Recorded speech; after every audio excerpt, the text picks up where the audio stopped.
Hey, I Good. don't even know what Good. this is. What's it? Hey, hey, hey, hey. Break it down, break it down. Hey, hey, hey. Hello, What everybody. up? What up? What up? Thanks for hopping on in. Hopping on in.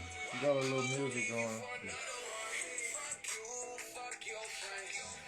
Now fuck you and fuck your friends.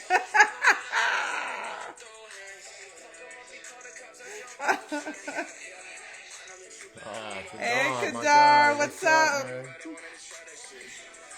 Oh man, it's Thursday, y'all. Let me move this mic up a little bit too before they start saying they can't hear us. All right, let's do that. I'm like over here jamming, and now I done turned off the music because I done joined. You were good at This that. is gonna be a good one, everybody. Our title is So You're Yeah. Financially Independent Now What? Because I think some of the lessons that we were being taught, I'm Jamaican, so I'll say things like taught. I don't know how to say it properly or whatever. So, some of the things that you were taught. Oh, What oh, up? was it? Okay, so what happened, Kadar? Let us know what Oh. happened. Oh yeah, update us real quick. We Foley. want to know what's going Update on. us. Should we send you our bill? Or should we be looking for some papers to like, Why are you so hyper? because you make me hyper. Goodness gracious. That's why you make me hyper. Yeah, I think you came out the box like that. I did not. And maybe I did. Yeah. I think my mommy probably would. Oh, my daddy. Yeah. Yeah. We're getting a Ah! prenup. There you go. It went ahead and she said, you know what? Ain't worth losing my guy over. It's smart. He said, It's send him a smart. patrol Might link. have to send you our Cash App link. I'm just Patreon, saying. I'm yeah. gonna send you a That's Cash what's App up, though, link. man. Like, congratulations. Congratulations first on of all. that. So a prenup means y'all talked the marriage. Y'all had the marriage conversation. Because remember, we talked about two. We said cohabitation agreement if she was just moving in, or a prenup if you guys were going to take the step of getting married. Because a prenup protects both of you. It does, and it It's not honestly just the sets one you thing. guys up for a nice life together. Because Hey, Cass. what you guys do together will truly be together. And that's the key, I think, for a lot of women to understand that, again, a prenup is not a setup for failure of a marriage. No. It is actually a protection. Any contract is a protection. All a prenup is a protection. But again, this is why we wanted to have this conversation. Oh, I love the fact that you guys had the marriage Had talk. the marriage talk. And Kadar, am I lying? Are you gonna be a better behaved Kadar now? Like, I think this man is a little bit happier right now. He knows he's a little protected. Just her agreeing to that makes him feel she's in it for the right reasons. You know, she wants to build with him, not live off of him. You know, Yeah. and I think a lot of men worry about that sometimes. Yeah, I think that's the key, right? I think we all want to protect ourselves. I think that's got to be understood. But the messages that we're getting surrounding relationships and money and what that looks like, some of the messaging is wrong. We have to change the messaging. Hey, Tamika. I love it, Kadar. I love that. I am so happy that you jumped on with us last week. And real. the little advice, although we please let everybody know, we are not marriage counselors. We do not pretend to be couple goals. We are far from couple goals. We're just a couple working to stay together. And so some of the things that we share with you are some of the things that we are implementing after having both been in marriages that were not successful, to make sure that going into our second marriage with each other, that it is successful. And again, it may not work for everybody, but for us, it has worked, because when we look at our lives together and separately, we definitely know that our lives together are far exceeded our lives separately and with the other people that we were with. So that's that. You want to say anything about that? No, just very well put. I'm very happy for you, bro.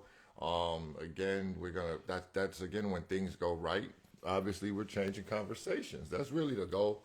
That's all we're trying to do.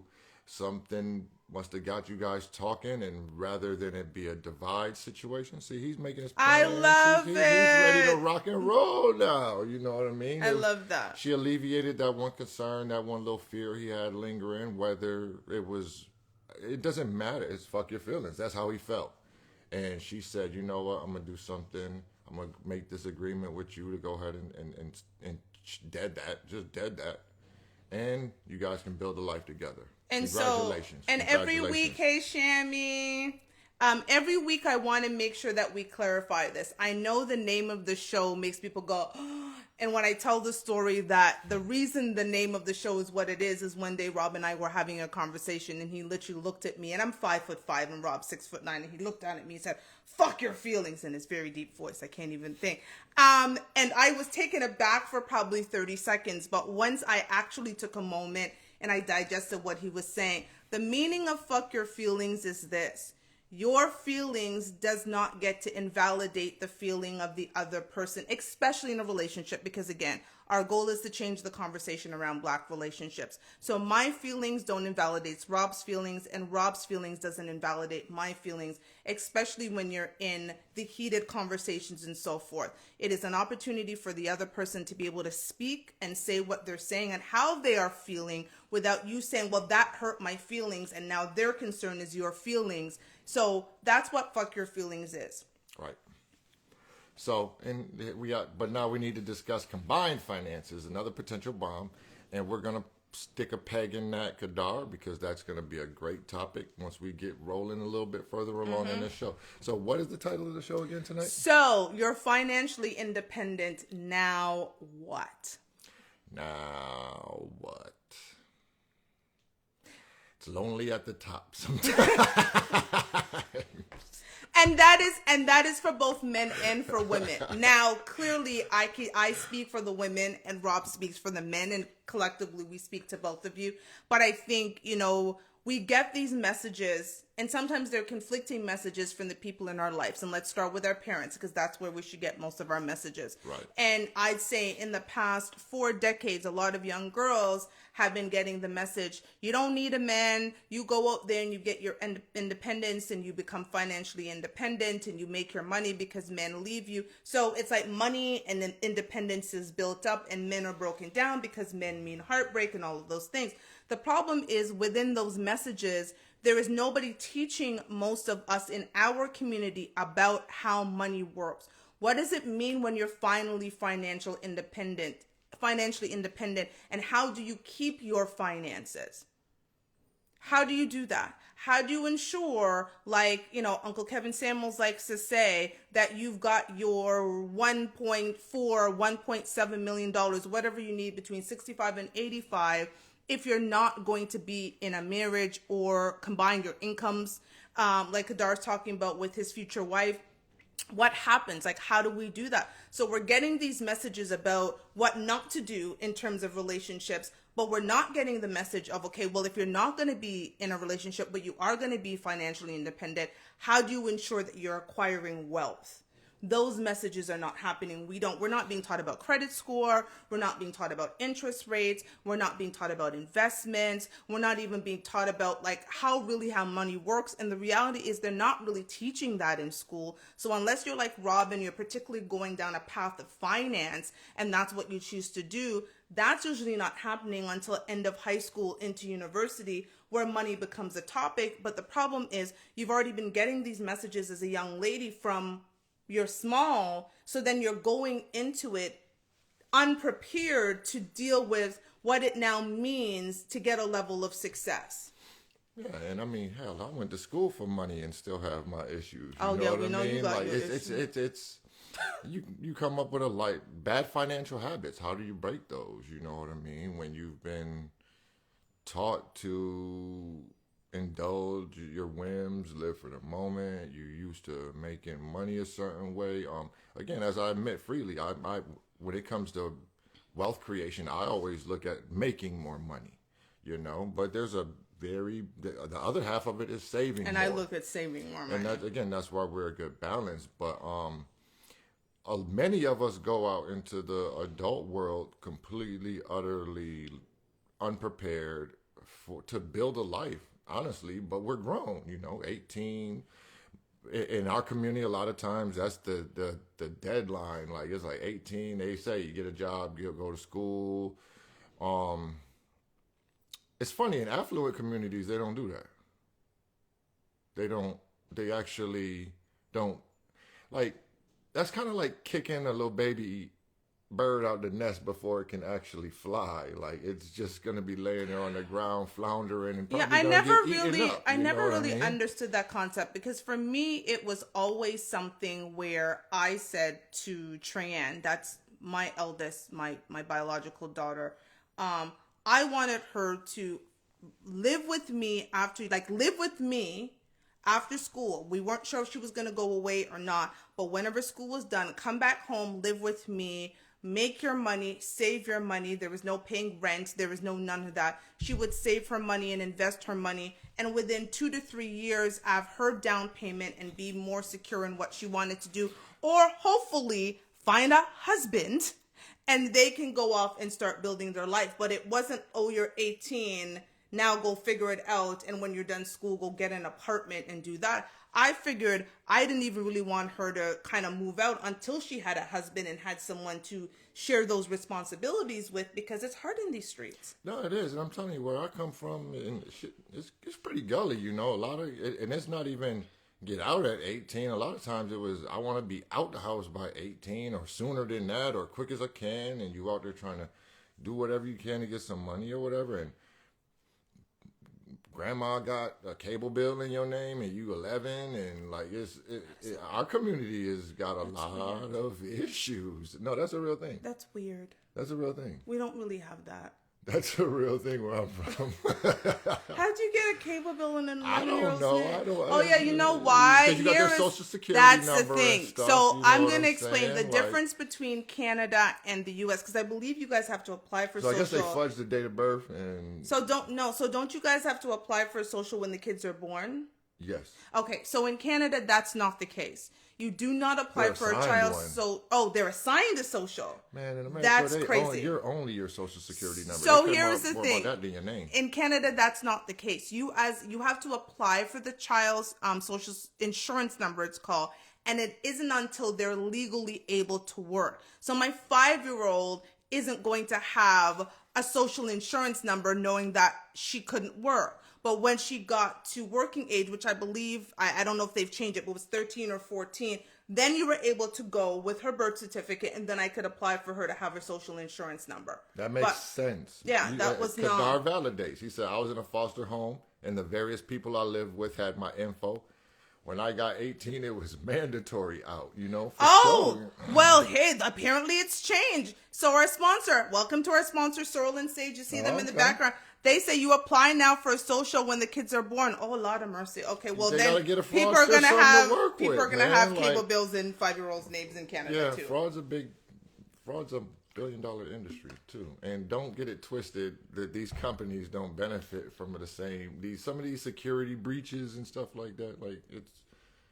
But here, you know what's so interesting? So let's assume that that's a good thing. Here is what I would do as a parent.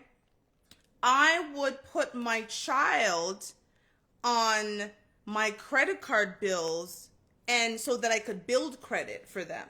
Assuming I'm a responsible parent, right? And I get a credit card, I start building credit. Oh my God. Kadar said I had multiple evictions on me before I even rented. Like, that's crazy. Yes, you have bad credit before you even get this chance to establish credit. And Cass is saying she applied for her daughters when she was 8. So my daughter was born in 2001, so she's 20. So I'm guessing now things change in Canada, because I just thought it was the same, but I guess they're adopting this American policy, and insurance, which is crazy and stuff to me. Like that. They want to be able to track certain stuff. It's serious. Like the data collection is for real. But they're not. But again, they're not assigned. In Canada, we still have to apply. Like, there's not an automatic assignment. As a parent, you still have to go there and apply and do all that. But the fact that you're saying your children were given social insurance numbers, that's crazy. And I'm going to take a quick sidebar for a second and get on my platforms, political platforms for a second. anybody that's got one of these, you should have no problem with the concept of universal income. Do you know how much the value of the information that you provide by tapping away all day is? Do you know how much these companies pay each other to get your information, to get the access to the information that we freely give away? Again, I'm as a former college athlete, like what name and likeness just came around in what, like 2019, 2018 or something like that. Again, think about, because we're gonna chop up a lot of stuff about finances, especially in our community, because a lot of rules get passed to benefit one class of people and keep another class where they are, or that's the term, disenfranchisement. Yeah.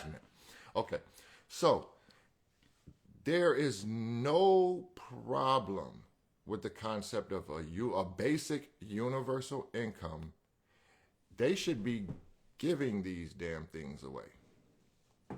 But we buy rings, we buy Alexas, we spy on ourselves and pay for it. So why would they ever pay us for that information? You just dropped some facts. This is why we will not have an Alexa in our home, because it spies on you, myself. And that thing does not turn off, and Google actually hoards your information, and that's why you'll notice certain things on your phone after you've had a conversation at home. Even though Alexa's not on, Alexa is actually always quietly on in the background collecting information. So good luck with that. All right, and on a segment, because we could spend a whole day on that. And one other side note, don't ever confuse privacy and transparency. They are not the same. They ain't got nothing to do with each other. And I hate the argument of, well, if you got nothing to hide. No, that's not a valid argument. Go on. No, I was just, again, we're talking about finances, and he said, stop saying that. All my stuff is, exactly. You see what I'm saying? It's not even on. It's not even on. Well, Duke is saying always go Apple. They're better with your information. They are. They're much better than Alphabet is. But at the same time, it's the same information. It's just Apple uses it for their own benefit, and Google sells it off to other people for everyone. But even that is a lesson for people to understand that, like, you know, when people say knowledge is power, I've always said knowledge is currency. The information that you have is currency, and you have to determine how you want to use your currency. Mm-hmm. And this is why, again, these conversations in our communities need to be happening. I want to hear these conversations in barbershops, in salons, in churches, in all of the places, because, again, we're not necessarily going to hear them in school. So why are we not having... First of all, let me just be clear, because I am a parent who does not believe that young children should be given smartphones because they're not even smart enough to know how to use them. So I will tell you what happened in our house. I took every single device that our daughter had, and again, his daughter, my stepdaughter, called her our daughter. She doesn't have access to any of her devices anymore. She does not, because she is not equipped to handle what happens on those devices, unfortunately. So I would suggest, as parents, before you hand your children a smartphone, they're literally going through an educational process to get that smartphone, because the data that they're trying to collect from children is crazy. The things that they're pushing to your child on the tickety talks and everything else is ridiculous. He said everyone has a phone, so if I was looking, I would start with whoever don't has a phone. And I would agree with that. You're probably better off without the things, but that's kind of, I ain't even gonna front. Like, I don't even remember numbers anymore. Like, I barely remember my own phone number. I know you don't, and I know you don't know mine by heart. No, I know you don't. So if anything happened, I wouldn't even be able to call you. No, he would not. Isn't that sad? You know, you got that Canadian area code. It doesn't matter. That alone should make it unique, because I have a Canadian area code. You would think that you would remember it. So if he's out of luck and something happens to him, Ain't got nobody to call. But you know, we Just were saying. just talking about my memory. Like I use my RAM for certain stuff. Like I have to delete certain information or it gets all bogged down. And I'm stuff just gonna. Like that. All right, so you're Thank you, tattoo financially you on your arm. independent now. What? I think every one of us has experienced that at some point in time in our lives. So it's almost like, so you're grown now. What? And that's it, because again, if we have, here's the thing again, and this is sometimes where our parents not having the knowledge that we now have was a detriment to us, because many of our parents, unfortunately, some of us were the first to go to university, et cetera, et cetera, et cetera. Mm-hmm. So they didn't understand the predatory nature of finance companies on university campuses. Mm-hmm. And so I don't know if you guys had this experience, but I can tell you what going into university and going into the student lounge, this was the first week getting into university, what was there all around you? Every financial company you could, talking about student credit cards and open this account and get this and here is the interest rate and so forth. And a lot of us, again, because we did not have that financial education, you hear a company saying that they're going to give you $1,500 on a credit card. You could apply right there and they give you a bonus XYZ. Many of us were signing up. I was looking at that shit like free money. I'm a HUD nigga, man. That's the problem. We were looking at it like free money because unfortunately we were not. Yeah, I was so unequipped for them credit cards and stuff like that. I had no intention of paying $1 back. But again, you also didn't get the information. I didn't know nothing about credit. Can I finish? Sorry. You also didn't get the information that you needed to understand that it wasn't free money and that $1,500 was going to cost you. And it literally, again, credit score. Again, you've got people who now are looking at stuff on their credit and they're like, what in the hell? I did not realizing it was the mistakes that they're made. So again, when we're getting these messages saying, go out there and make money. So men are being told, go out there and make money. Women are told, go out there and be independent. And part of independence is making money. Right. Robert Stevenson. Sorry. Goodness gracious. So the reality is now what do? What do we do? How do we ensure that these conversations are happening? And again, when you're now financially independent, and I'm speaking to women, now what?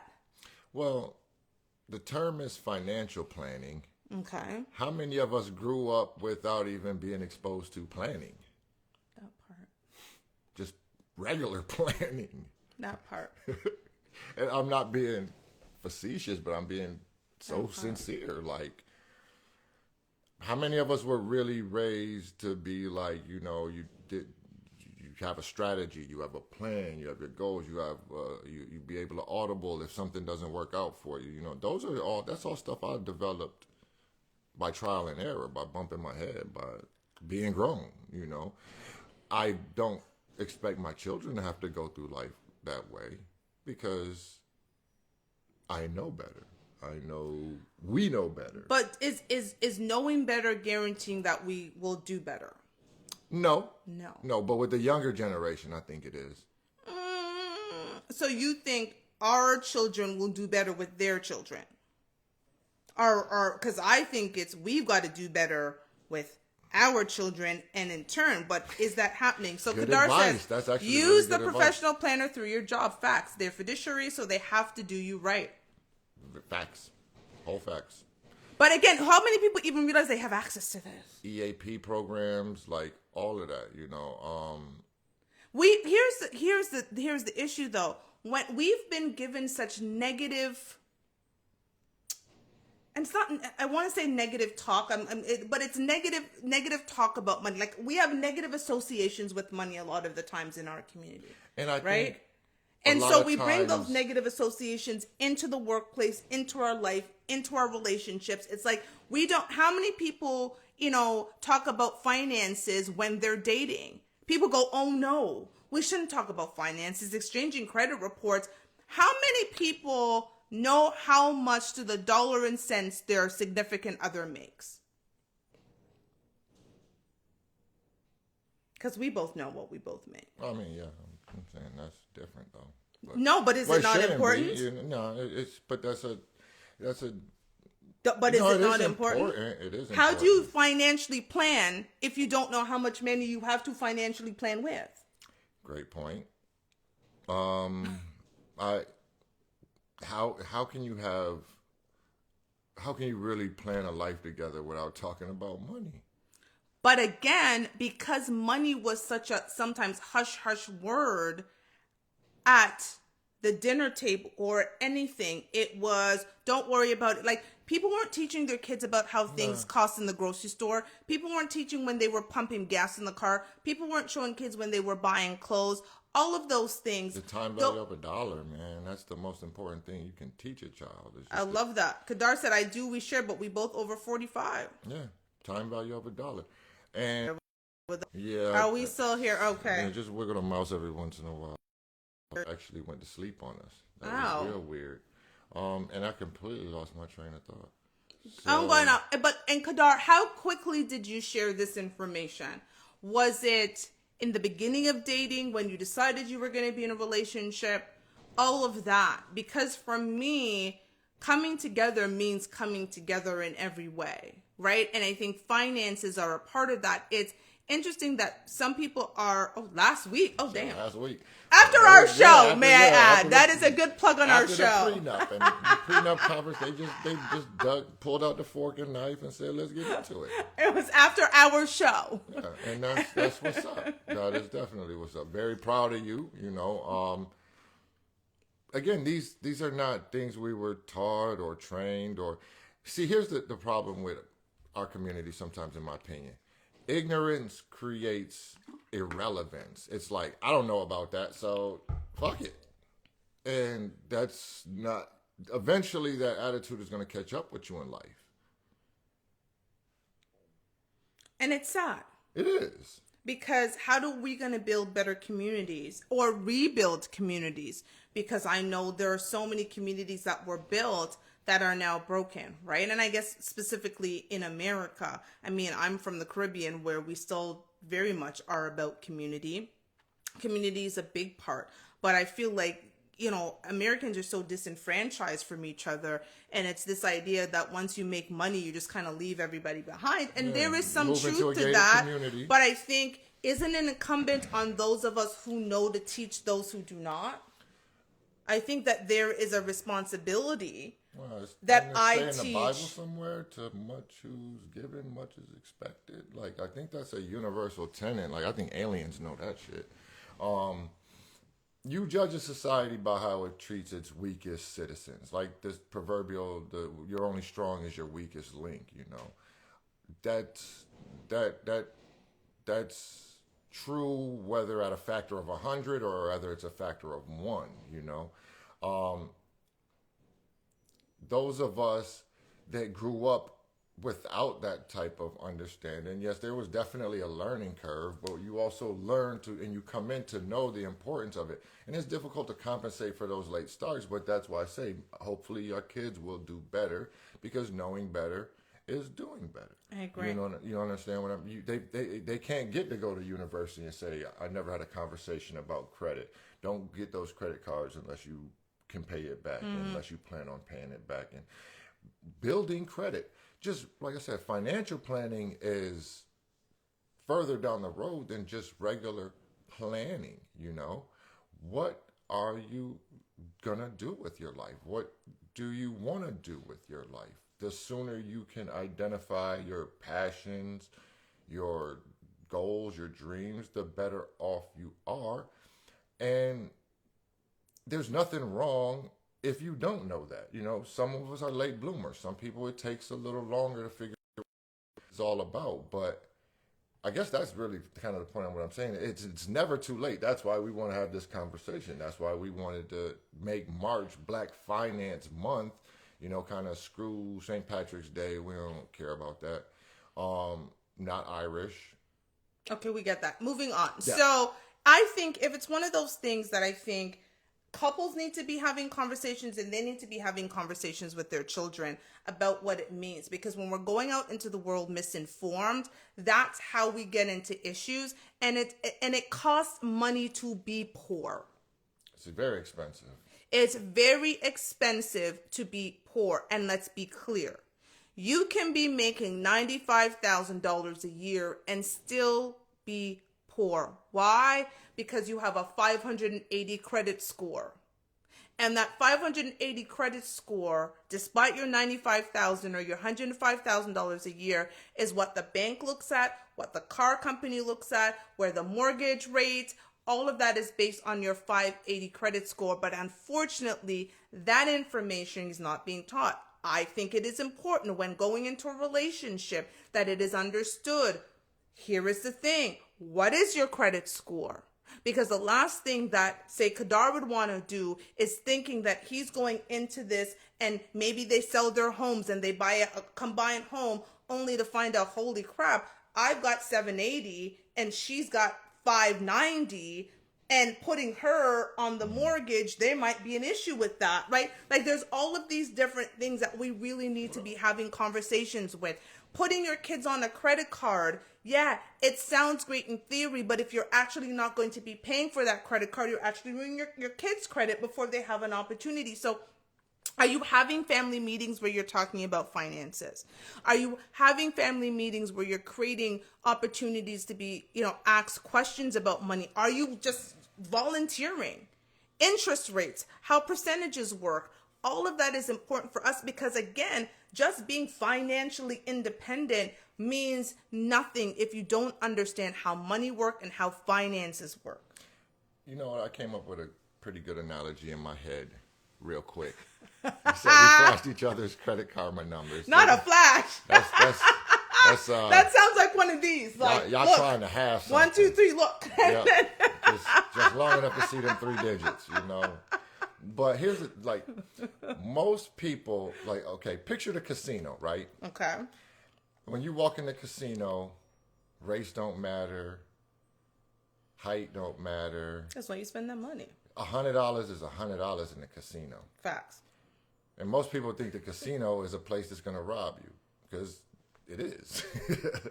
Now, look at the bank. The bank does care about those factors. Your credit score is the cost of money to you, basically. The higher your credit score, the cheaper money is for you. If it was explained to us like that as kids, we probably would have understood the importance of credit. Oh, if you have a 580 credit score, you go in the casino, give them $100, they give you $58 back. That's not what the hell? Bullshit is this? You lost money by walking just into buying chips. Yeah. You lost money just buying chips. And we're a lot of times raised in a very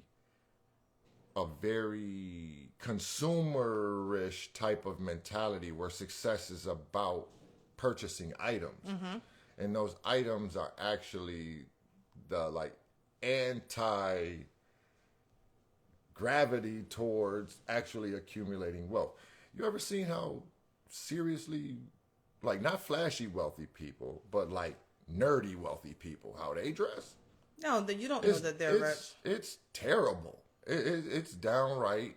Because that's not their focus. They don't need to prove to the world that they've got money. And unfortunately, that's what here's the thing. I have always been big on, you don't need to spend $1 million to look like $1 million. Mm-hmm. That's, again, I'm Jamaican. We didn't always grow up with a lot, but you did put yourself together very well. And I think that's some of the mentality we need to get out of our community, is that I'm financially independent, so now I got to go spend my money at the white man's place to look like the white man. But the white man that has real wealth isn't trying to look like that. You're being sold a bag of goods and you're buying it, literally buying the bag of goods that you're being sold. But the man who actually has the wealth isn't looking like that. So I see you. We got some comments going on. Go ahead. So Kedar says, I got my son's a bank account and deposit their allowance in it, good for you. If they meet the goal, I give them a bonus. Yes. Sterling Sage, the more homeless they look, the more money they have. And there's a difference between rich and wealthy. This is facts. There's a difference between rich, wealthy, and independently wealthy. Independently wealthy is when you arrive at a point where you can say, you know what, if I never make another dollar, I'm good. But not many of us get to that point. But here's the thing, financial independence also costs money. And I'm going to speak to the ladies for a second. When we're usually being taught this idea of financial independence, it's tied to degrees, right? Because again, the more degrees you have, the more money you are potentially, I will say potentially going to make. So you get your bachelor's, you get your postgraduate, and sometimes you get, your PhD, your doctorate, and your so forth. Unless you're going and getting scholarships, the reality is, especially in the United States, because your tuition is ridiculous, all of that costs you money. You're not going to make that money back, like within the first 10 years of your career. So you could have spent up until 28 going to school. It might take you until 40 or after to even pay that money to get your quote unquote financial independence. But you've also sacrificed time and energy to get into a relationship. And so now you're on your own having to deal with the 17 years you're now paying back the 3 degrees with no man. And now you really have 20 years to save for the next 20 years of your life.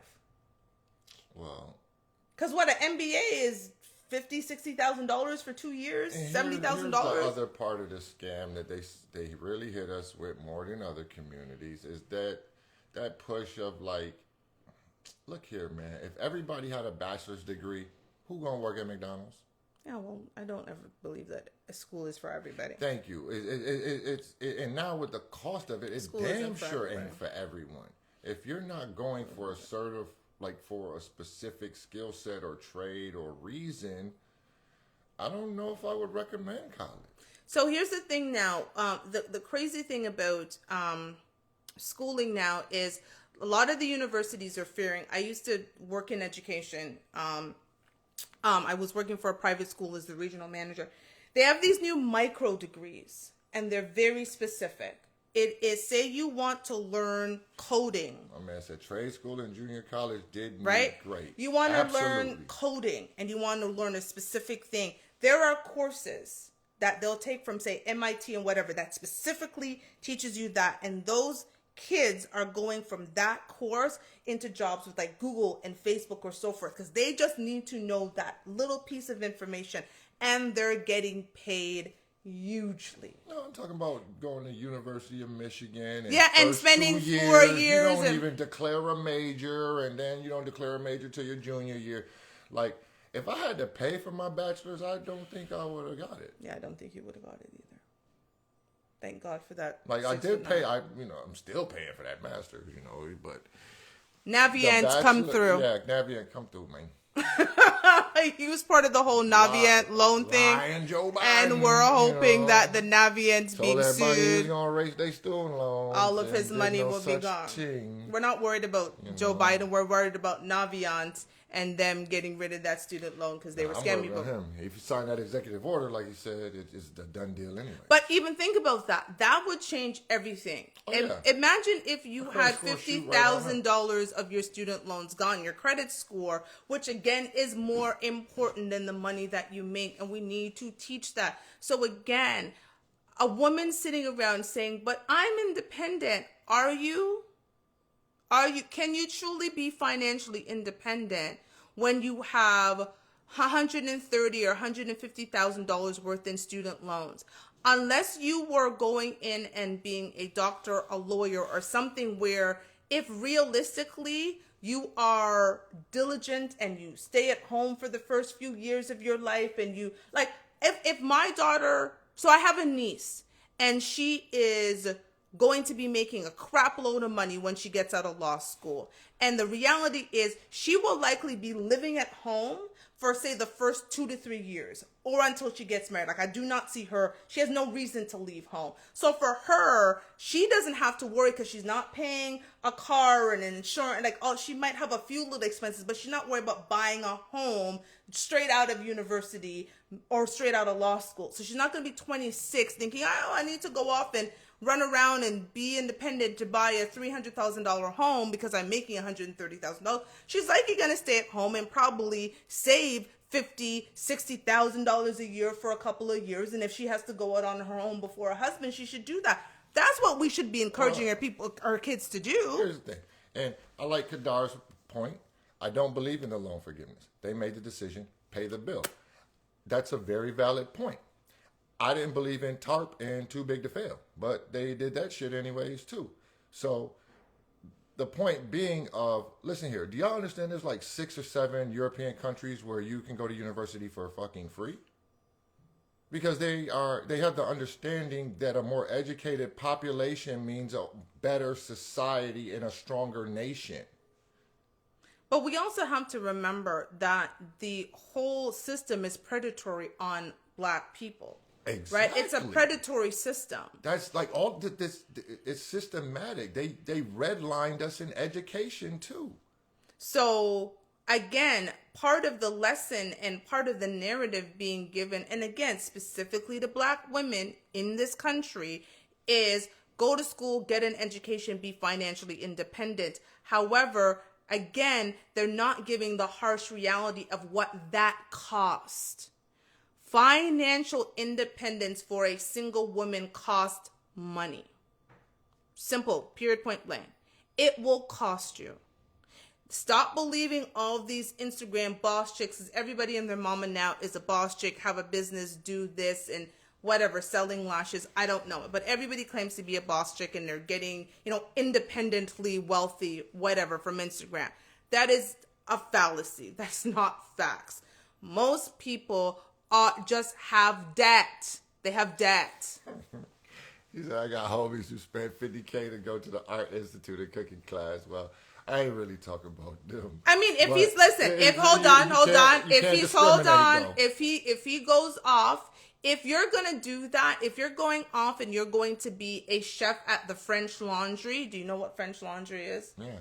Okay, if you're going to go off and be a chef at French Laundry, which is one of the few, I think, Michelin star restaurants, if you guys don't know, it's in Napa Valley in California, and you're going to go off and do that type of thing, absolutely, because you're going to get paid. If you're going to go, no, not the Denny's. Good night. That was fun, guys. We're signing off. Yeah, and that's the type. But again, look, people going to make bad decisions, man. Policy can't be only for those who make good choices.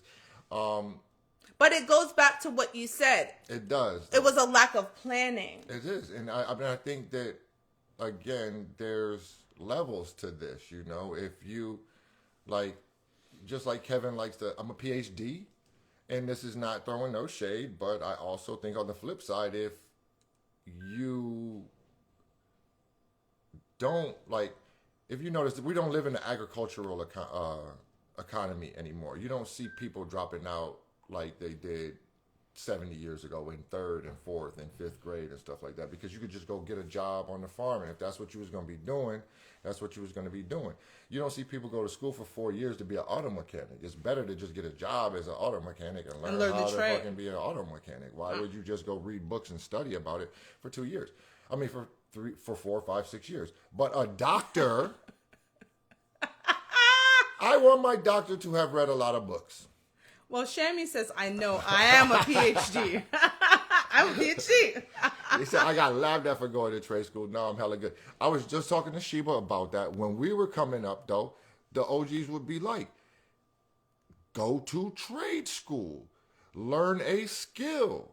Learn something that's transferable no matter where you go. You know what I mean? A BMW is a BMW, whether you're in North America, Europe, Africa. Fixing it will very much be the same, right? Understanding how to change oil and change a tire and electrical work and all of that stuff and piping, that is going to go from all across the world. And if I was a man, I would have gone to trade school. I would have gone to trade school. It makes more sense because they're coming out sometimes making already $70,000-$80,000 at 20 something years old. By the time they're in their 30s, they're definitely into the mid six figures. Man, that's the key to success in anything, is stay down. Like they say, an overnight success takes 10 years. But again, are we making bad decisions or are we getting bad messaging? What do you guys think It's both. It's both. And we got this whole thing of like, we want to, sometimes I feel like black people think that because of our past, we get to move independent of how everyone else, like the rest of humanity. And I don't really get down with that. Care to elaborate? I'm not following. As traumatic as our history is, like, okay, better yet of putting it is, on a certain level, and I'm not diminishing the wrongs that were done historically to African American people in this country. Nothing's ever been done about it, and that's why some of these problems persist. But I know I also have a little bit of an attitude, like, it's different as being an 18, 19, 20-year-old talking about my parents screwed my life up, and being a 43, 44, 45-year-old and talking about my parents screwed my life up. It's a big difference. Yeah. Yeah, I find it, this is why I watch a lot of Kevin Samuels, right? Let's call him Uncle Kevin. And I always find it interesting when women come on and they're in their late 20s, early 30s, mid 30s talking about, well, no one ever taught me that. No one's ever put it the way that you have, Kevin. And I'm like, you're past the point where you have the right and ability to seek information that you don't know. Are you a living, breathing person? Right, the information is readily available. And quite frankly, thank you. If y'all can Google all the other things that you Google, you couldn't Google that. Or guess what? Pay someone to teach you. If you, the same way you went and got your PhD, you can teach someone, you can pay someone to teach you about the things that you need to know to actually survive and live and thrive in this world. Like, it's just not an excuse to say, or we're disenfranchised, or we don't have access. Again, 12-year-olds are walking around with smartphones and they're not smart enough to use them. So the same way you can pick up your phone and do all the foolishness and troll people and go on Shade Room and so forth is the same way you can watch a few YouTube videos. You know how many things have been taught on YouTube? Because people who actually have the skills go on YouTube and teach them. So again, information is available everywhere. People just don't want to acquire it because it's better for a lot of people to live in blissful ignorance. Especially when it comes to finances, because finances becomes one of those things because we're judged. When I was dating, I wanted my least favorite question. Can you guess what my least favorite question was? What do you do? You know me so well. My least favorite question was, what do you do? Especially when that's one of the leading questions. We're both similar to that. I've been with people before where I'll be talking about a person and their first question that comes out of their mouth is, what do they do? As if that is the way to extrapolate the most information about that person is their occupation. But it is, because you know what? What you do for some people determines how much respect they will give you. Ooh. That is why I hated that question. What I did would mean that they would determine the amount of respect they would give me. So Kadar says, short story, I met a guy on my interview day 20 years ago. He told me about the 401k. Hang with a few white people. Peep their game. This is fact. I always say it's good to get a male white mentor. I have two of them. Both lawyers, and one was, believe it or not, in Trump's administration just recently. Yeah, that's, again... He knows. I talk to them frequently. And, we can have a whole other conversation, but long story short, not all white people are bad, and not all black people have your best interests at heart. I think we all should be mature enough to understand that. But again, here was logic will dictate this. If you want to know how the world works, you need to get into the mind of the people who run the world. Whether we like it or not, in this country and in many. What do you mean this country? And in many, because it's not all countries, but in many, white men are the leaders of the world. They're the ones who dictate, they make the laws. Yes, they have influence they still have influence even in the other countries that they're not the head. India just got their country back like 50 years ago. And so did China. China just got Hong Kong back when? I don't know. Why do you want to embarrass me? No, I'm not trying to embarrass you. Like I know world history. This is not what I do. Sorry. But I'm just like, imperialism, we still living in the throes of that shit. Like, don't get it twisted. The queen, you're Canadian. Y'all still ruled by the queen. Oh, very much so.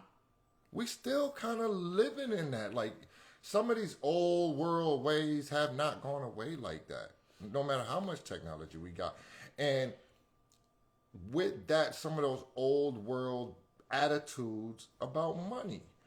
Some people will not tell you how to make more money because they know how beneficial it is for you not to. Yep. Well, Kadar said, I also had to learn to say no to some people I grew up with facts and leave some dear friends behind. Facts on that. I tell him some of that stuff. Like some people, you can't bring everybody with you. And I agree. 100%. You cannot bring everybody with you because, again, a lot of it has to do with a mentality, right? It is a mentality. I'm about anybody who has a progressive mentality.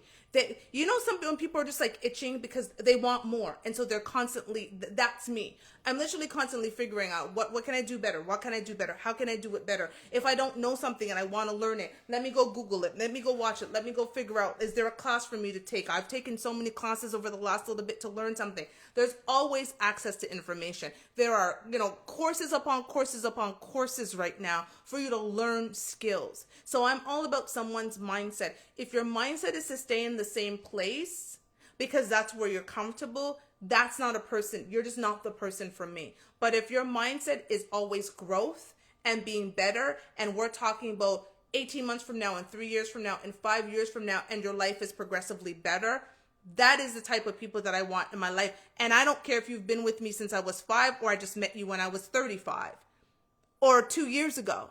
As long as you're a person who's constantly on the go and we're motivating each other, and again, an exchange of information, because I think the problem with a lot of the times within our community is it's that exchange of information. It's not access.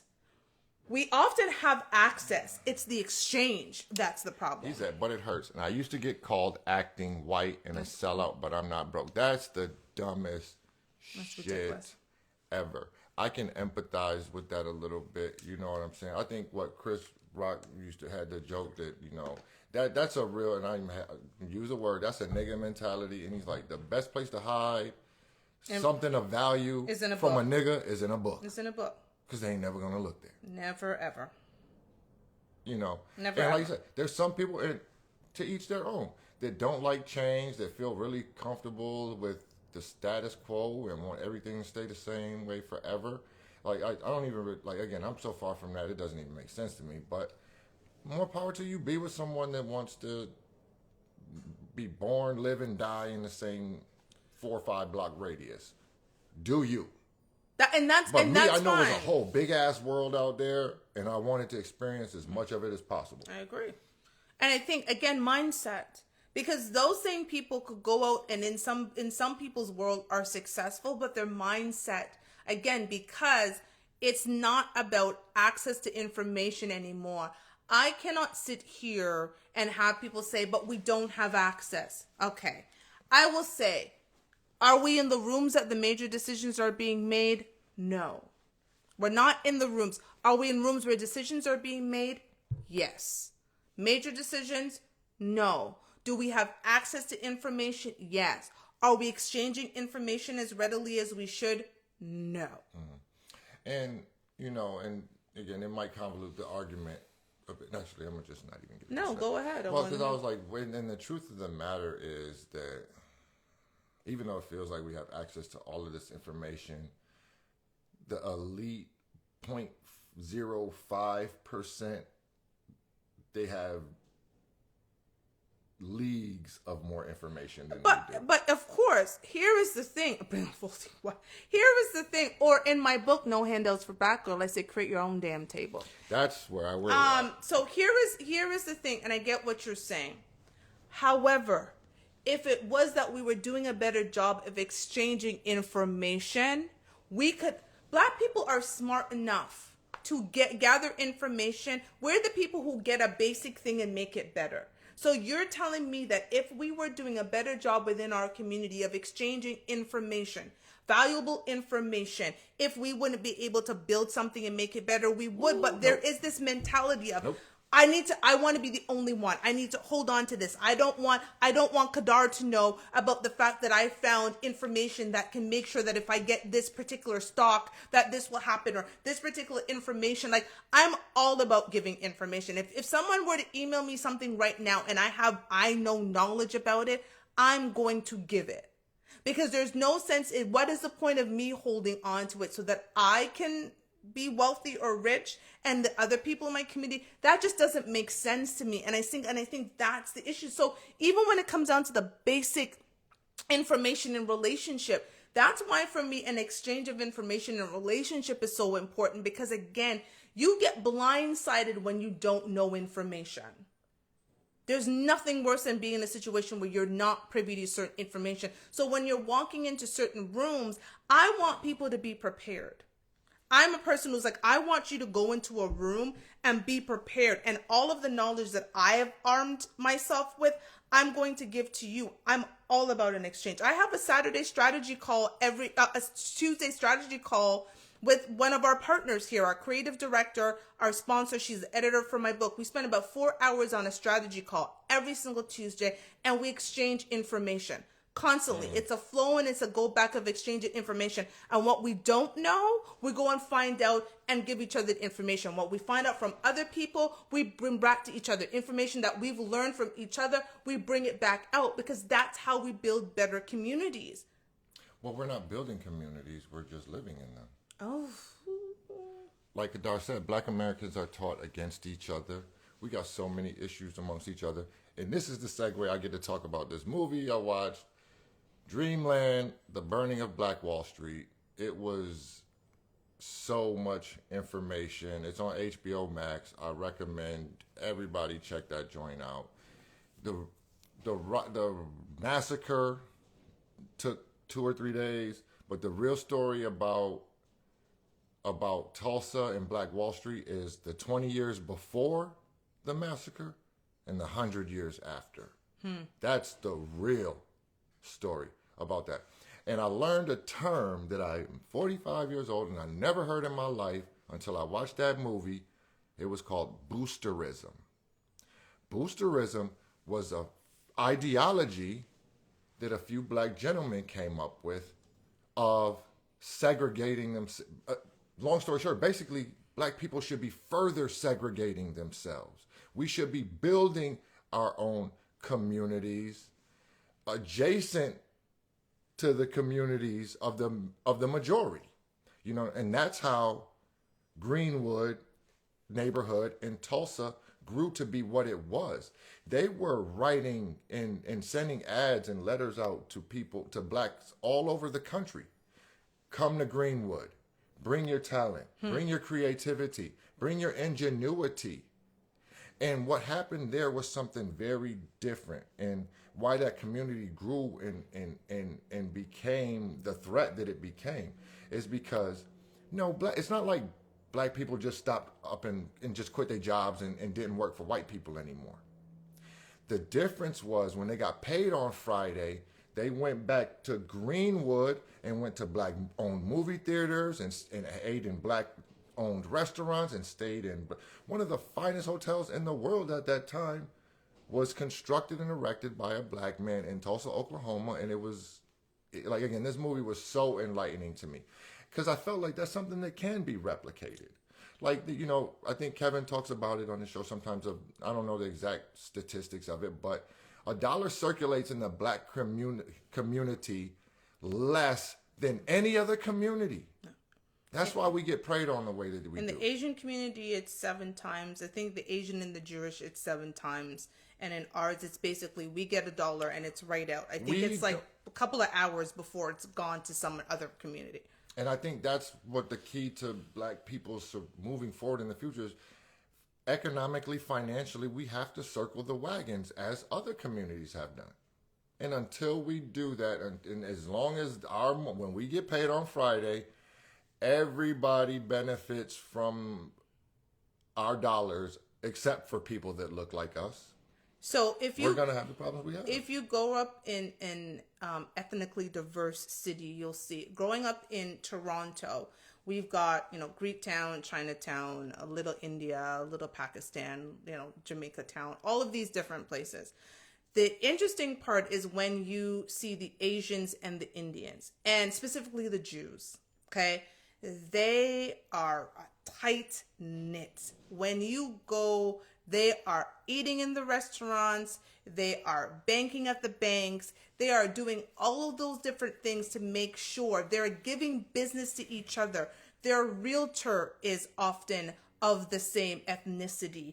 Their banker, they make sure that it's constantly a circulation. Like everybody that's touching their money in somehow is of that ethnicity or close to it. You don't get brought into that circle unless there is an introduction from someone in that community and you're still side-eyed like, don't really know about you, but I'll give you a chance because Robert said it's okay. You know what I'm saying? Like, we are so quick to just give ourselves to other communities and give information to other people. We don't guard the information, but the reality is we guard it from each other, it seems, but not from the outside.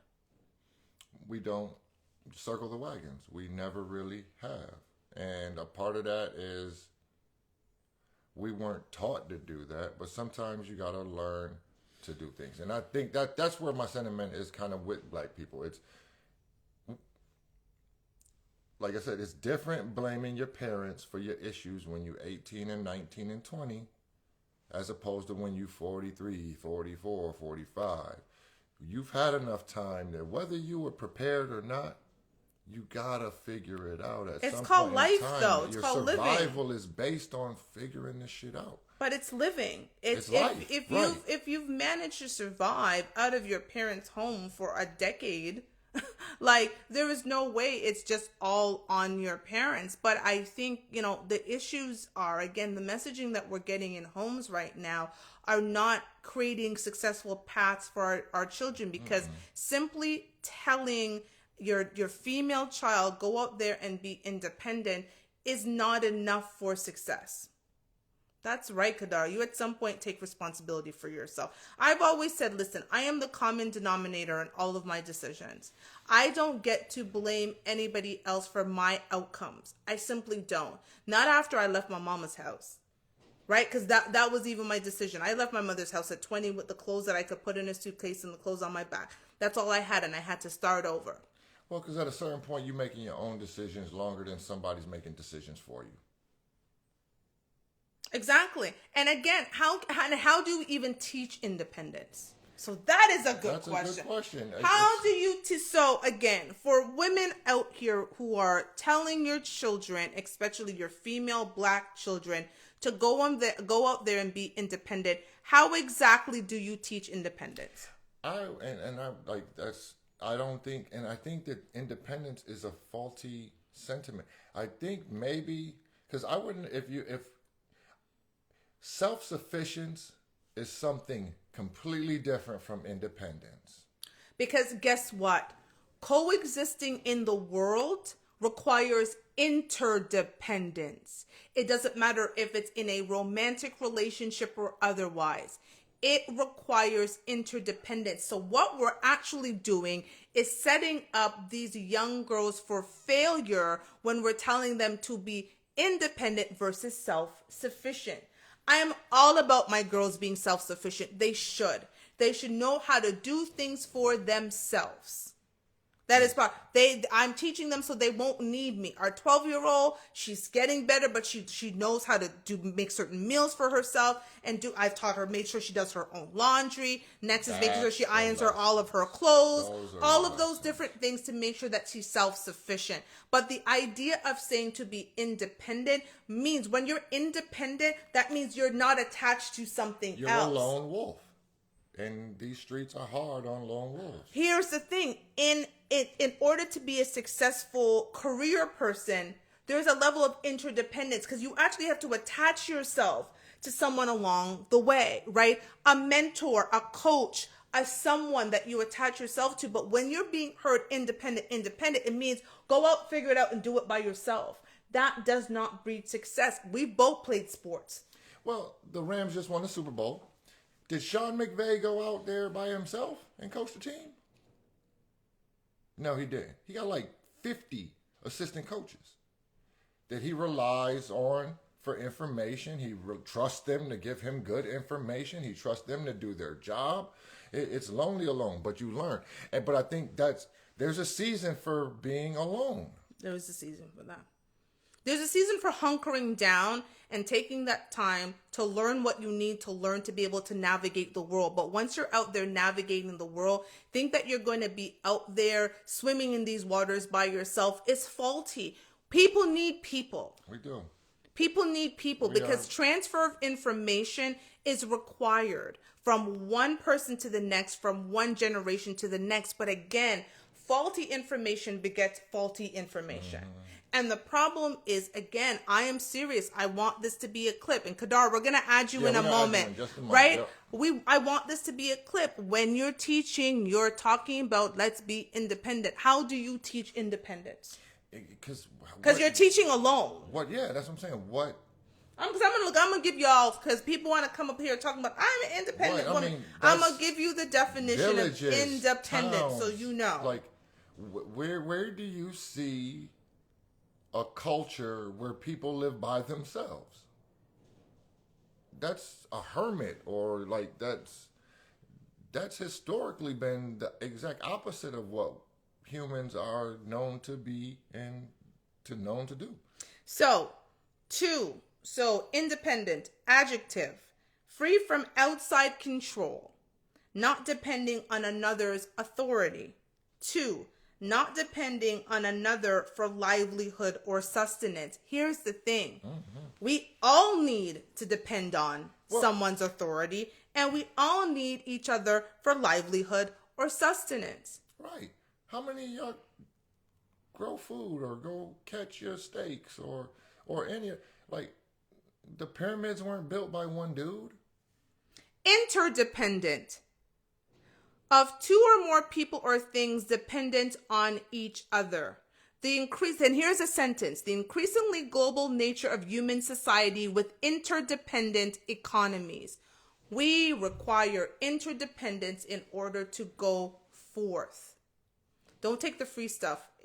It's free. You're the product. Yeah. Free schools and dumb niggas. Oh my God, is that a saying? Free schools and dumb niggas? That's an actual saying? Oh wow. I learned so much on this show.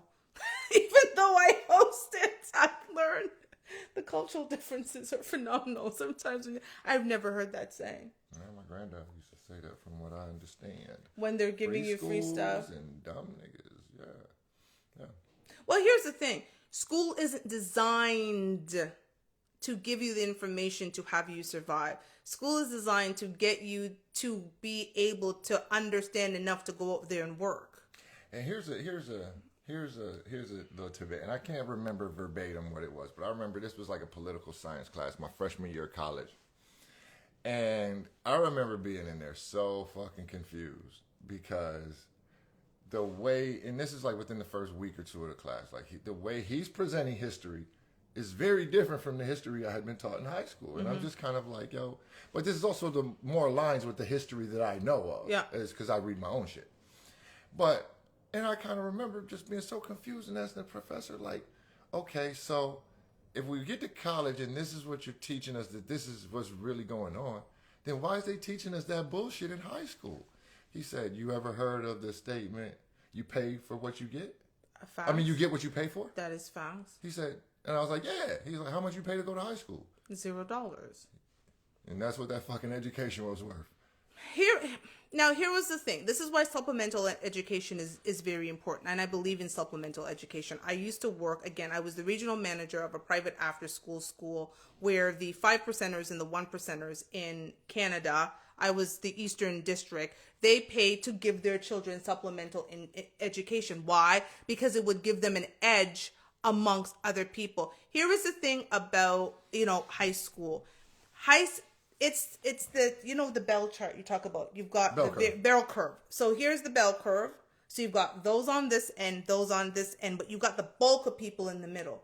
Education is meant for the bulk of people in the middle. It's not meant for the people over here who are exceptional or the people over here who require more assistance to learn. They can only deal with this bulk of people. And so guess what? If it's the average, the law of average will indicate, guess what? The law of average is going to be lower, or it's the median. So here's the median. That's who they're teaching, is the median. They're not going to teach you if you're exceptionally bright. You're not meant to be there.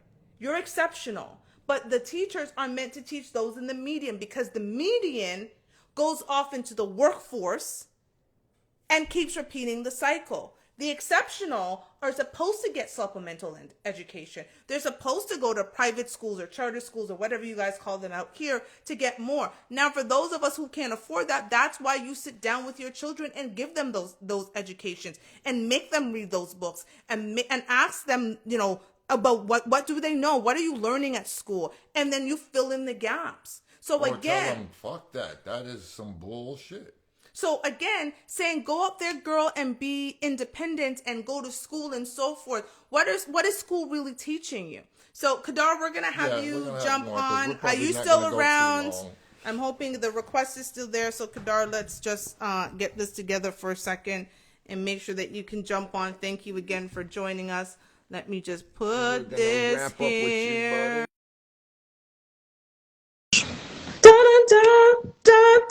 I should never sing, by the way. I hope you're still there, because I'm over here like boppity bopping and boopity booping. So hopefully you get the request. There you go. What's going on? Congratulations, bro. Hey, thank you guys so much for your information last week and this information also. Well, you are so very welcome. Fill us in. Let us know what happened. We've been dropping some games, so we know you know a little bit about earning and saving a dollar. You know what I mean? So how do you want to contribute? So what I learned is, so I grew up in foster homes. And when I grew up in foster homes, you have to leave when you get 18. You have no choice. And so I saw some of the people that failed before me. And then so I knew that I had to leave. So when I had to leave, I went to a totally different city where I didn't have nothing but a few clothes. And that's when I said that I had nothing but, I had bad credit before I even knew what credit was. It's crazy. So I had to join different groups and hang out with different people. And when I hung out with different people and joined different groups, I started learning what they learned. And then it was lonely at first, but then over time, I started peeping their game and seeing how they do things. And then I started living my life in a different way. And I had to learn to say no to some people I grew up with and family members and things like that.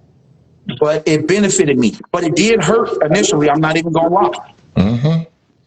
No. But I think that's how we grow. And it's funny because we're trying to do something very similar. We're trying to relocate to a city where we literally know no one. And it's a benefit to his career and to start over, because I was just like, we need the city that we're currently in isn't going to help us where we want to go 5 years from now. We might get there, but we're not going to get there in the trajectory that we have. And so we were like, we just kind of have to relocate as a family. Again, our daughter is 12. I'm thinking her education, where she needs to be, the type of young lady she needs to be around, and how to be a lady, what she's exposed to, the circles that he will be in, the circles that I will be in. Like, we've taught about all that, and we're like, if we have to uproot, he's been we're in Arizona. He's been all around the world, but he's been in Arizona for 11 years. And we're like, you know what? It's done. We're looking to go to Texas or, some other state that's kind of more our people, where we can come together, and the things that we talk about on the show, we can start doing that in reality with the groups that we start forming out there. So that's kind of our thing is,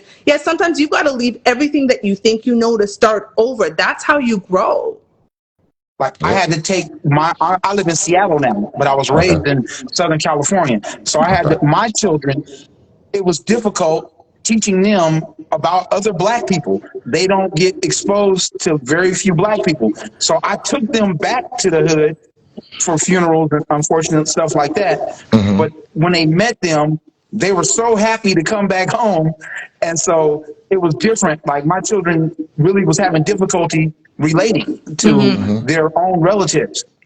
But I'm confident that they're going to be successful in life because all of their friends' parents are professionals, my coworkers now, and so they see a totally different life. It's just night and day. Yeah, you set them up for success because of giving them a different perspective. That's kind of the best thing you can do as a parent is just you again, the things that you wish somebody would have told you.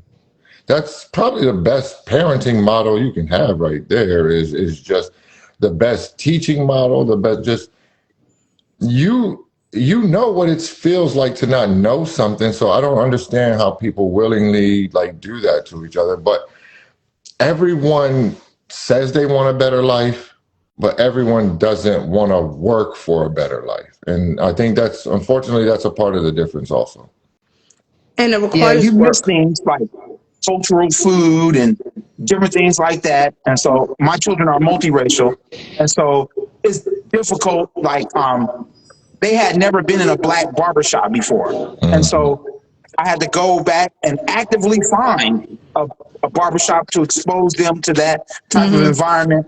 And so, my children they just talk about what college they want to go to, and things like that. Whereas I never had that experience. I had to learn it all the hard way. Right. I think that I know they're going to do a lot better than I did. Only thing I worry about is if I'm giving them too much and I spoil them a little too much because I didn't have. But so that's the major thing I struggle with as a parent is my children, when I took them back to the hood, they didn't understand about hack stuff and things like that. They was like, Dad, that's a crime. And I was like, well, it's a crime, but we explained that. And I was like, well, you don't do that. And so it was a different thing. It was completely different to them. It was like they were almost afraid to go outside of my view, but I actively did make them experience other things. So now they have a little bit of reference. Right.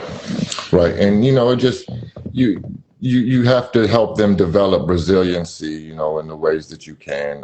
We constantly talk with my daughter about how to act when things don't go your way is just as important as knowing the right things to do and the right people to be around. Sometimes you can do everything right and still get nothing for it, and that's unfortunately a part of life also. So that's how we think we're doing. We're trying to just change this conversation. And again, with you coming on and saying that you took some of that and put it into the real world and it actually had positive effects. That means a lot to us. That means a whole lot. That's the whole point of what we're trying to do is that a lot of stuff we feel like in our community goes on because people don't talk about it. Because there's a broken narrative, right? Considering if it's the same narrative generation over generation over generation, but it's incorrect information, but it keeps getting passed down and no one says, I'm sorry, this doesn't seem like it's working. Because if I look at the previous generations, it didn't work for them. Why would I think it would work for me? And some of the stuff that we're hearing, we're like, this is broken narrative. And if we have to be the ones to speak up and say, pause, have you really thought about the logic of this information? Let's really walk through this. That's, again, fuck your feelings. Take your feelings outside of it because we're so just caught up in feelings and look at the logic. If it takes you 10 steps to get to here, but you've only planned 5, are you really going to get over there? No? Okay. So that means that you're missing something. What are you missing to get to 6, 7, 8, 9, and 10? And I think we really have to break it down to our community, especially for me, for a woman, being Jamaican and growing up in Toronto and kind of coming here and seeing some of the things that, Kevin Samuels is exposed and hearing some of his stuff. I'm kind of caught up guard because I'm like, that's not how I was raised. That's not how I was groomed. Some of this thing is so ridiculous that I'm like, oh my God, I can't. But I'm like, again, part of us creating the show is I was like, we have to change the narrative because unfortunately, being educated doesn't mean being logical. Yeah, I've just found that man, sometimes you have to cut off the damaged end and continue to go forward because just I had to learn to say no to relatives and having different problems based on their own decisions. And so Mm-hmm. after a while, I had to learn to just say, "I'm sorry, God bless you," and just by the grace of God, there go I. But at the Protect your same peace. time, I just had to say, "Okay, I love you," but there it is. Yeah, Protect your peace. I think we have we have these. It was, and you know what was interesting to me? This was actually very interesting to me because I grew up in a space where there's an expectation that when you get to a certain level, you're supposed to take care of your parent, right? Yeah. And it was so weird when my best friend started dating her current husband, who was Jewish. And she was telling me certain information in their family and how the exchange of flow of money goes and how the parents give the kids like down payments to help them in homes. And we were just like, what in the hell? What do you mean? Like, that doesn't make sense because we had been used to, since we were working, taking care of like, I've been helping my mother since I was 17 years old when I got my first job up until I want to say last year. And the pandemic hit me and financially it was bad and I left. I had to cut my own mother off because she had gotten this, it's unnatural expectation of me of what I was supposed to do for her because of the choices that she made in her life. Yeah, my fiance, she charges her son rent, but just recently he went to go get his own place, and then she gave him all the money that he had been paying in rent back. So that way he was able to put a down payment on a little condo. And so, and that was the normal way they did things, and that would just blew me away. I was like, "What? You just, but that's what I wanted to do." And she didn't tell him she was going to do that either because she didn't want it to alter his perspective of I'm going to get this money back. So no, in our community, the parents spend the rent. And again, all of them, education, finance, all of that stuff. Part of my issue is I grew up kind of fast, making fast money. I didn't really have a job until I was 25. And that was kind of taking a break from basketball. You know what I mean? And I remember my first real paycheck, 40-hour paycheck, and getting it and being like, this it? Like, you don't appreciate money until you have to trade 40 hours of your life for a 40-hour paycheck and realize how little that can actually be in some jobs. You know what I mean? That will teach you the value of a dollar. And again, I'm still learning it, but like you said, the expectation in our community that we take care of our parents, like beyond just treating them on their birthday or Christmas, or making sure that is when they get to a certain point that they're not able to take care of themselves, that they're taken care of adequately. But you said something earlier and it made me touch on it. To hear a black man say to another black man, you talking white or you acting white, that is just as fucking offensive to me as a white man saying, oh, you're so articulate. Thank you. Exactly. So I just had to leave those people. I had to leave. And it truly did hurt, where you go to an area where, for instance, if I go to the store, it's very hard to find collard greens. They don't know what I'm talking about. So they'll hand me some kale. And so it's a different thing. And I had to learn that some people do different things. And so, like the guy I was telling you that told me about the 401k 20 years ago, now he's the CEO of the company I work for, but he was just a controller then. Mm-hmm. And he was the one who told me about joining the 401k immediately and everything. And so I followed his advice, and that was the greatest financial advice I ever heard in my life. Yeah. And it's helped me tremendously. But we just have to learn that by meeting new people, by going to an area where I didn't know anyone. Mm-hmm. And, it was lonely at first. You pick up, I used to go to the gym, and in some ways it was fun. I got to play basketball and I was the best one on the court. But then but in the time after we got through playing basketball, we would sit around and this person is an accountant. This person is the engineer. This person is this. And so then I started learning from them, and they would invite me to hang out. I think because I was the only black person they knew, but I had to take that to my advantage. You did. So I learned from them. I just started doing the things they do, and went, and this one guy, his wife was a real estate agent and helped me buy my first house, and start learning from these people, so take their own game like they do to us. They take our culture, so I took a little bit of their culture and learned what I can. Here is the best advice we can give our children. Learn to be uncomfortable. Get comfortable with being uncomfortable. That is a lesson, one of the best lessons I've learned in my life. I had to learn it myself, and I'm passing it on to my children. Why? Because being comfortable is death. That means you're stagnant. You're never moving. Yeah. When you're uncomfortable, when you're going through those uncomfortable moments, it's like getting into a new job, right? Like that promotion that you want and you're not quite sure and it makes you uncomfortable, but that's going to change your life for a moment. It comes with the bigger, the title, all of that. It's uncomfortable for you, but you know that in order to get to where you want to go, you've got to go through it. But some people are just comfortable staying in comfort because it doesn't require anything from them. One time, it was so scary. The very first time I sat in the conference room and I looked around in the conference room and I realized that everyone in there was 20 years older than me, white males. And so I really had a visceral chill go down my spine. And I had to convince myself. They stopped the meeting and this one guy took me outside. And he said, you're in this room because you deserve to be in this room. And what you have to say provides value to us. That's why you're here. Mm-hmm. And and this was an old white guy who I thought was kind of racist, but he wasn't. That was just kind of his culture. And then I had to be still myself and say a little prayer to myself and was like, okay, it's okay. It's okay. Yeah. And so it was different, but it was, and I've learned so much from it. Like you said, being uncomfortable, I learned a lot from that, Yeah.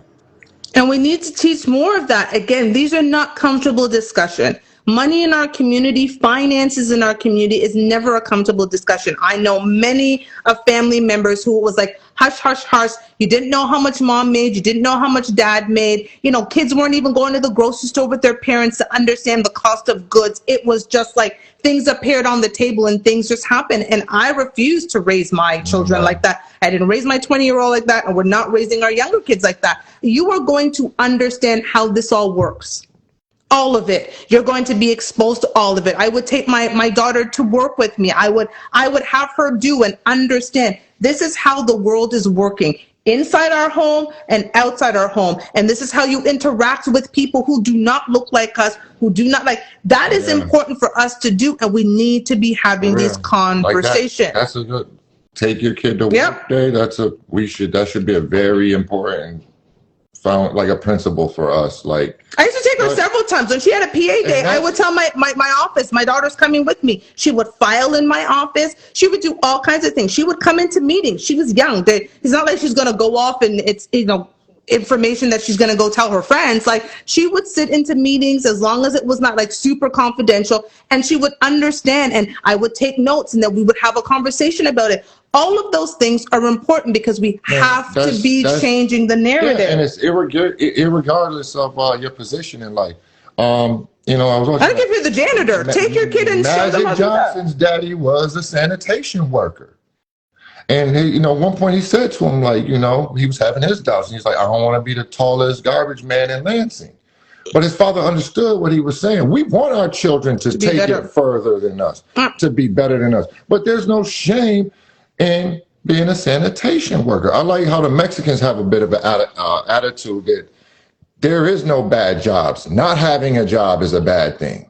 Jamaicans have that attitude too. I told him that the other day. He calls me a work demon because I am just when you give me a task, Kadar, I'm zoning in, I'm doing it, I'm going to give you the best ever. And I grew up in a world where if you're going to clean floors, make them shiny. Yeah. Make those the best floors that people have ever seen. If you're going to be a housekeeper, be the best housekeeper that someone's just always be the best at everything that you can do, because again, there is no bad jobs. Again, Living Color used to make fun of Jamaicans. I have 7 jobs, I have 14 jobs, I have this job, because again, we were taught in a world that when you go up there, you always put your best foot forward, and that's the situation where we're not getting anymore. Well, it's a character trait. Work ethic is a taught thing. It's not a natural thing, you know. It's not. Everyone is born with different personalities and level of ambition and all of that. But there's certain things that you're just. That's why I'm such a big advocate of sports. Yep. Is that sports don't teach independence. You find me a football, baseball, basketball team where the coach is out there stressing the individuality. Yeah, I've tried to hire other black people to do things, and then a lot of times it goes wrong. Like, just for instance, it's becoming the springtime here, so I tried to hire a black guy to be my yard guy, and he wanted to be my friend, but I had to go and say, well, you forgot to do this and you forgot to do that, and so I had to get rid of him and hire a Mexican guy. But the Mexican guy is always on time and always does a good job. And I mean, and I felt bad when I had to let the other guy go. I even paid him for substandard work and told him, well, this is the last time, and I had to cut him loose. And so, it's different. It's different and difficult. And I just found you can't help everyone. You can't. You cannot. It is what it is. And what you don't do is like let it hold, like taint you against black yard workers or nothing like that. No, but not again, at all. everybody, and that's the problem. That's how that fight started. Is again that mentality. If you're not speaking positively about black people, you are anti-black or something like that. Look. Coaches understand you develop from criticism just as much as you do from compliments. If you don't know what you're doing wrong, how are you supposed to improve it? Now, the real issue was that you probably addressed it to the fella more than once of like, look, you're not, this is my expectation. And you're not meeting my expectation. And you're not meeting it. And he was cool with not meeting it, thinking, we're bros. No, you should not feel bad about that at all. You got to let go of the same way with the black, the Chinese guy. I just had to let him go, and I kind of felt bad about it, but at the end, I had to do what I had to do, and I've tried this in a lot of different things, but I tell my children, I go to work to make money, not friends, and so when I took my son to work with me, I'm like, okay, people don't call me dad here. This is, it was a different thing. And so I had to give him, but he actually blended in very, very well, amazingly, but it was just, it was different. Like I said, I had to learn all the things you're talking about. I had to learn a lot of them the really hard way, but I got tired of learning it the hard way. And I started listening more, and reading more. Work smart, not hard, man. That you said that listening and reading. Thank you so much for everything. I have to get ready to go now. But I love you guys very much. Gotta eat. Let us know when the wedding date is. Did you officially propose? Well, I'm gonna go this weekend and go buy a real ring, a solitaire diamond. Right, y'all. And then we're gonna do that. But the biggest thing now we have to talk about is how to combine our finances. Like, she already has a home, I have a home. My children are young teenagers. Her children are adults. So that's not a problem with planning that part. But we're going to have a conversation about money and stuff. But we both decided that we're just going to hire a lawyer and let them figure that and work it out that way. That's probably best. That was probably a very wise decision, man. Like that again, maturity and having resources. When that's. I'm always a fan of getting a place together and starting anew. Yep. Like I'm a big, but there are two things I don't believe in. I don't think a man should ever move in with a woman. That's my rule number one. My mother was very big on that. And number two, I think if you're going to come together, you come together because there's Airbnb, there's renting, there's so forth. If she can't agree to move in with you, then maybe find a place that combined works for the both of you, keeping the assets separately from the sale of your home, but putting it into something joint. I think fresh starts are always important because there's memories attached to both of your homes, good, bad, and everything in between. And I think if you're really going to start fresh with someone, you start fresh. So I'm not giving you advice, but I'm just saying that might be a way, and maybe the lawyers would probably agree to that too. Airbnb them both and buy a place together. Okay. Well, thank you very much. I enjoyed listening to you guys a lot. Thank you. Have a good night. For sure. All right, you guys have a great night. Thank you. Y'all make a killing with the Airbnbs, man. So Dre says, Robbie, just like Coach Jackson did us, we knew that he loved us, but that was his way. Yo, man, again, he was a savage. And as a young man, I didn't understand how hard he was on. And one thing I credit my coach, he said, is your name is your name. You will carry it with you throughout your life.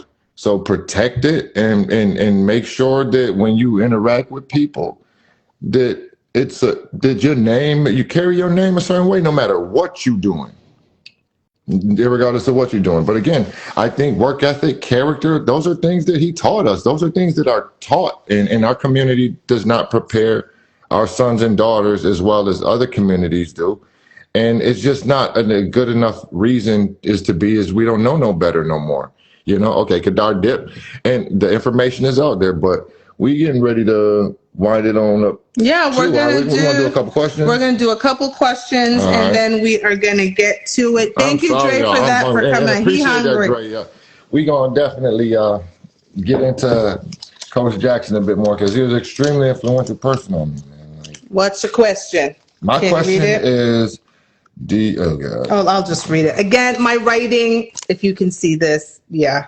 14. Do you feel it is okay to go through your significant other's phone without permission? Why or why not? Even just because you can do something doesn't mean you should. Okay, good answer. And we have the passcode to each other's phones, so Right. it is what But it is. just because you can do something doesn't mean. I'm not like he's sleeping and I'm like, oh my God, like I could pick up his phone right now and be like, but then I'll go through and I'll scroll like right in front of him. It's not a big In front deal. of my face unlock it. Like, We ain't doing that much. Like I have the password. It's all good. But I agree with you. Yeah. So my question, if you could heal a pain inside, oh my God.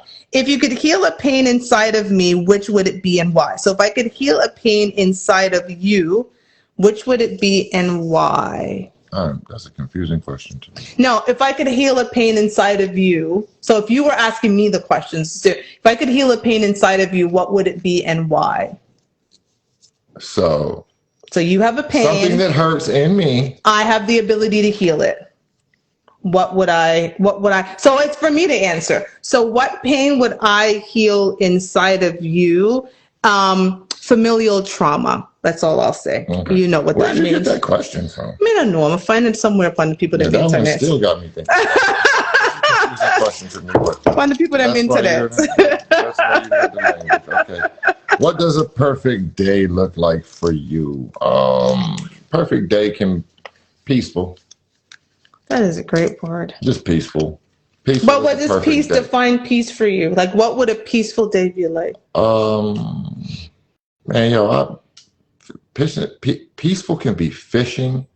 Peaceful can be shopping. Peaceful can be a drive. Even traffic can be peaceful. Mhm. You know, it's just a lot of times it's the energy and the mentality. And when a perfect day for me is when the vibes is good, the mind state is good, and shit's just good. Yeah, we've had some of that. I think our cross-country road trip was, Yeah. even though we're in the car for a while, that was very peaceful. That workout is getting there. We got a ways to go, man. But we're moving, and I plan on getting on my team. There is no He would come on and workout. jump up. There is no workout. I work out 7 days a week, Yeah. including going hiking on mountains. Roberto over here does not work out, You get but that. I digress. get this What's move the locked most in. romantic No. thing you have ever done gonna for go down. someone? What's the most romantic thing I've ever done for someone? What I'm doing for you right now, orchestrating the next step in your career. I Okay. think that's romantic. Sure. All right. One more. Finish up. That one's thick, so I know that's a long question. Oh, good God. What is the most important thing in a relationship? We all know the answer to that. No disrespect.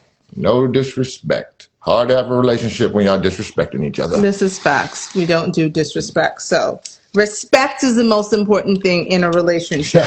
Yeah, please, Dre, let him know. There you Because go, yeah. Let me get honestly, it on. I'm waiting. I was like, dude, you could just do 20 push-ups a day, something. Get it together. Like, I gotta get. but like I'm going to the office now, listen, so I'm like routine beasting is and building. crap. Like I'm No beasting. disrespect, I'm just Shannon. saying. That's the one rule. No disrespect. I'm beasting. Okay. You must not want to be around.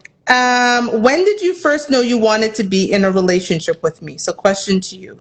Or No, I guess I you could read ask it. That's your it. question. Okay, so when did, that's interesting. When did I know that I first wanted to be in a relationship with you? It was very early on.